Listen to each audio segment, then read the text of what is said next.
François Bayrou, il est aussi sincèrement préoccupé par la jeunesse que les islamophobes sont sincèrement préoccupés par la cause féministe. Alors, nouvelle perle, évidemment, c'est le retour de François. Si on crée le chaos aujourd'hui... Ah mais en fait, te renvoyer, François, c'est pas créer le chaos, c'est juste être en désaccord avec une option économique que tu proposes. On a le droit encore ou pas? Pardon, désolé, je me suis fait bait encore. Qui vont être les victimes?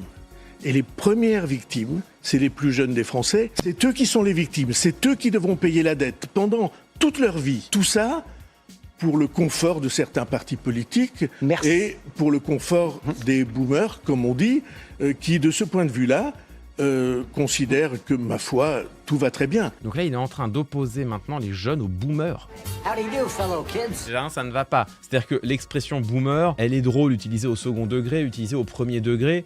On n'est quand même pas très loin de l'agisme, de la stigmatisation jetée de manière indiscriminée sur toute une classe d'âge, qui au fond n'a rien demandé. C'est-à-dire qu'effectivement, une bonne partie des problèmes que connaît, non pas la France, mais le monde aujourd'hui, vient de la génération du baby-boom, qui n'est pas responsable du contexte économique et politique dans lequel elle a grandi. Donc déjà, le fait de parler des boomers dans la bouche du Premier ministre, c'est déjà problématique. En fait, c'est intrinsèquement stigmatisant. Là maintenant, tout d'un coup, c'est de la faute aux boomers et ils sont stigmatisés dans le discours de François Bayrou. Alors que, pendant tout leur mandat, leur discours, ça a été « attendez, on va quand même pas baisser les pensions des retraités ». Après avoir fait travailler les générations à venir au nom de la protection des retraités actuels, tout d'un coup, ils jettent l'opprobre sur les baby-boomers au nom de la protection des générations à venir.